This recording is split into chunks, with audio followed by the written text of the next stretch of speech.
Oh, hi everybody. Happy Valentine's Day.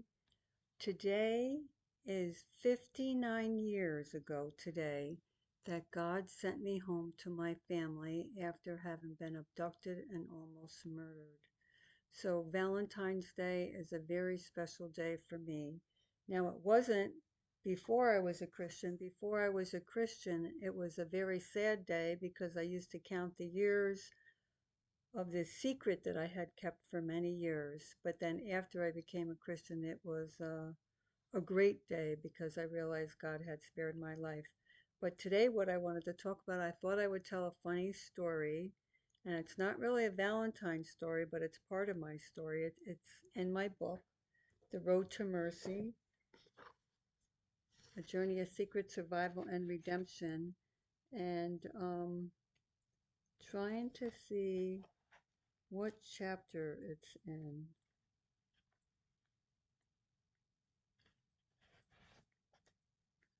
I think it might be in,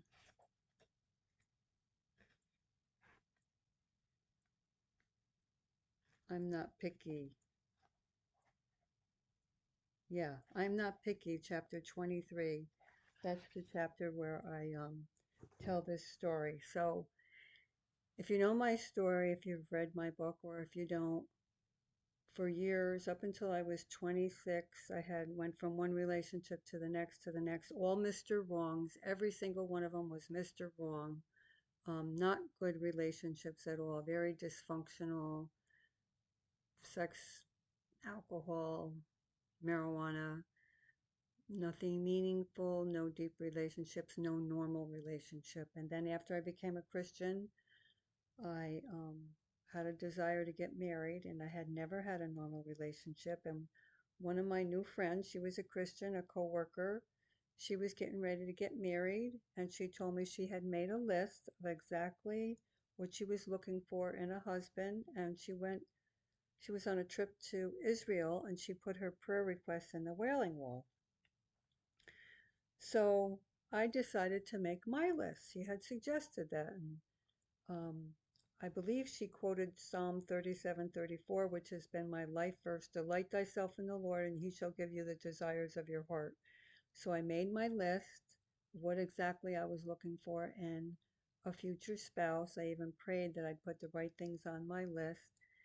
And as the years went by, I had, like the first 4 years, I might have had one date maybe in 4 years. And so one of my coworkers asked me who I was dating, and I said, I wasn't dating anybody, and I was very attractive, and they couldn't understand why I wasn't dating anyone. And they said, well, I know how you can um, catch a man. And this was a man telling me. They said most men are colorblind, so you should buy red. You should wear red clothes, and that will get their attention. And he said also men love dresses. And I had always worn pants with a blazer and a nice frilly top, very professional in the office, and worked as a secretary for years. And so I went out and I bought a really pretty red dress with little diamonds on it. Then I bought a red blouse with big white stars. That was more casual to wear with jeans or white pants. But then I bought a nice dressy red pair of pants and a red chiffon blouse. So I was all set for this red. So one day I go pick up my mom. We're going out to dinner after work, and she wanted to go look for some plants. I think this was after we went out to eat. And I had my red outfit on, the red pants, red shoes that I wore with the red dress, or the red pants and the red chiffon top, all red. And this handsome young man comes up to me and he starts talking to me. I don't remember the conversation, but he was nice looking, very professional looking. And he asked if he could take me out to dinner sometime. So he looked safe enough. And so I gave him my work number. I did not give him my home number. And he called me like a couple days later, and we made plans to go to dinner that weekend.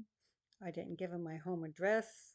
Um, we picked a restaurant. I met him at the restaurant, and we had a really nice dinner, and I thought, well, maybe this is the man that fits the bill on my list. I didn't know because this was the first date, but I was very optimistic because I had waited for years for God to answer my prayer for this mate that I had been wanting.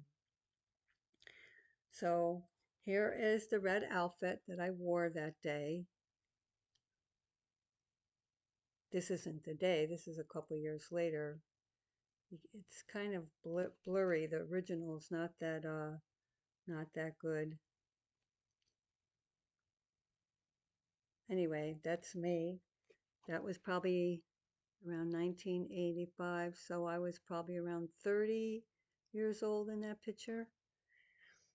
So we enjoy our dinner, and I was, it's like, well, the dinner's over with, and I was wondering, oh, would he ask me out again? So he says, would you like to go someplace else for dessert? So I said, sure, because I didn't want the date to end. I hadn't had a date in years. I had been so excited about the date. So he told me to follow in his car, and I followed him, and I knew where we were going. I thought we were going near this shopping center that I was very familiar with, but he passed it, and he passed it very briefly, went past it, and pulled in to this parking lot, and there's a hotel there. And I pull up next to him, and I said, why are we here? And he said, have you ever been here before? And I said, no. Why are we here? He said, you sure you haven't been here before? I mean, it was the most bizarre question. Here we're supposed to go to this little bistro place that I was familiar with for ice cream, for dessert. And then all of a sudden it hit me. I knew why he pulled into the hotel parking lot right in front. The dessert that he wanted to have was me. I was mortified. I was so horrified. I called him a jerk, rolled up the window, and went home. Cried, got home, called my mom, crying. I was so upset, tore up my list. I was just so discouraged. I had waited and waited, and then this looked promising.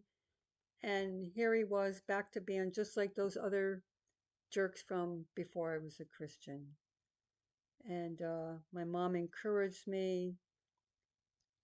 So then the next day, he calls me at work and he says, he apologizes and he wants me to give him another chance. But I did not give him another chance.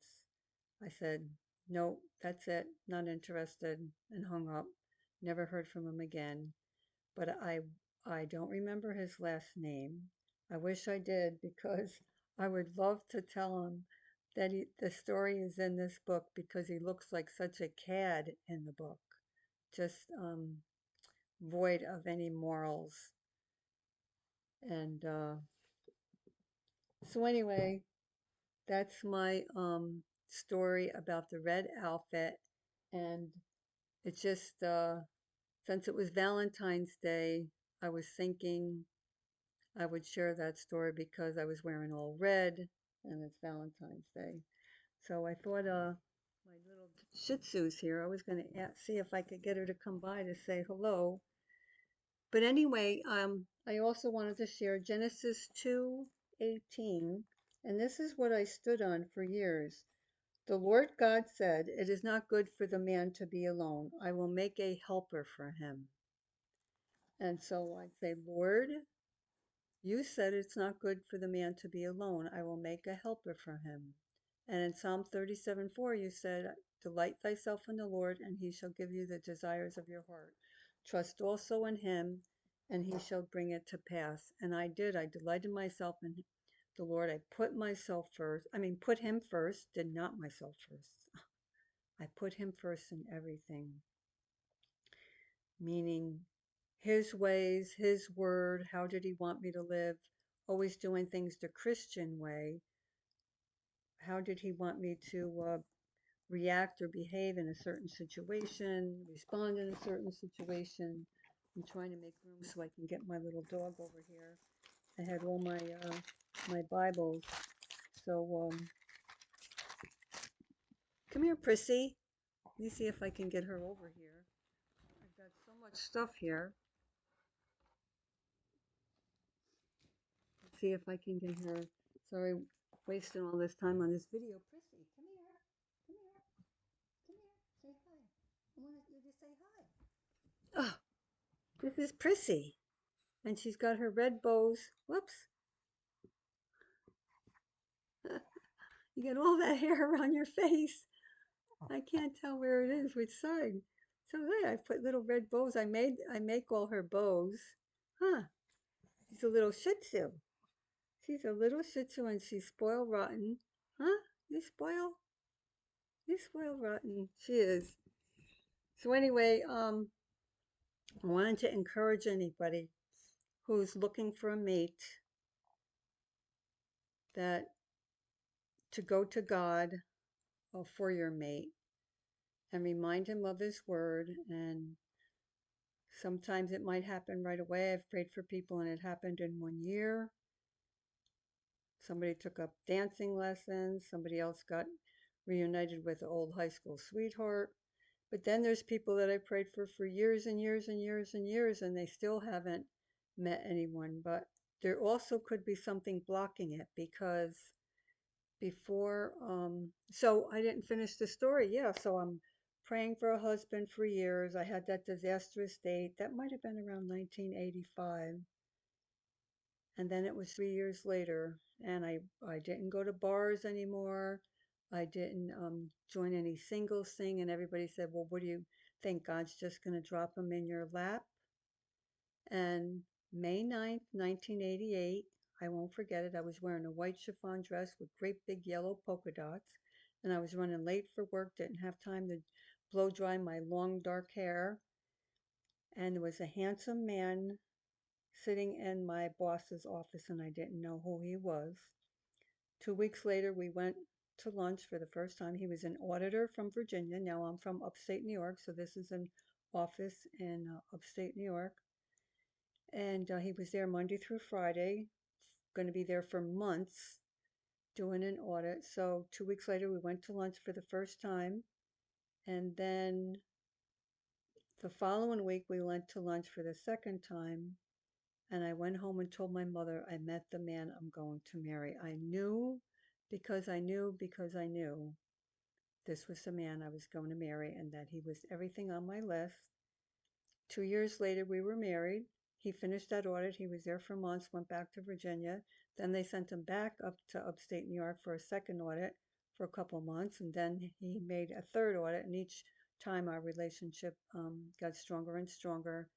And as of this filming, this is Valentine's Day 2026, and April 7th, we will be married 36 years.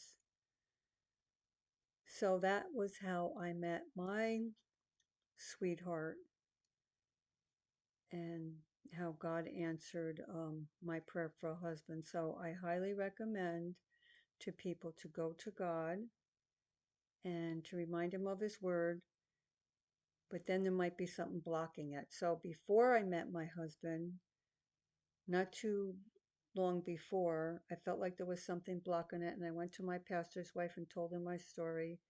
And also, that's something else. She said, well, you haven't forgiven yourself. And I had never forgiven myself for not telling what really happened the night my uncle tried to kill me. I harbored unforgiveness towards myself, and we're supposed to forgive other people. And I never thought that I had to forgive myself. So I forgave myself, but also I was a smoker. So for 8 years, 7 years, I would quit, go back, quit, go back. After I was a Christian, I just felt very convicted because all my other Christian friends, nobody smoked cigarettes but me. It was very difficult to give them up. The other stuff I could have cared less. I never went back to marijuana or alcohol or any of that stuff, but the cigarettes was a big addiction and crutch. So I asked God, why couldn't I quit cigarettes? I kept going back and forth, and I felt like he said it wasn't audible, but I felt like he said, "You're not really willing to let them go." So I said, "Okay, help me to be willing." And this is in my book as well, all the different things he did to help me. And so I quit. And that was 1988. And it was a few weeks before I met my husband. And a long time after I met him, I don't remember when exactly, he told me that if I had been a smoker when he met me, he never would have dated me. He was an ex-smoker, but he hadn't smoked probably in 20 years. He quit many years ago, prior. I think when he was in college or right after college, I'm not sure. So, anyway, that was how I met my husband. I quit smoking just in the nick of time. I had forgiven myself for not telling what happened, because I thought if I had told, my uncle would have been arrested, going to prison, blah blah blah. And anyway, so that's my Valentine story, how I met my husband, and I'm very grateful 59 years ago today that God sent me home to my family. And yeah, so um, the reason why I do these is so that people will know God is real. Jesus is very much alive, not physically on the earth, but his spirit is here, and he is in heaven, and he knows everything, sees everything, hears everything. And they record everything. And he wants to have a relationship with every single one of us. So that's it for today. Talk to you later. Till next time. Bye.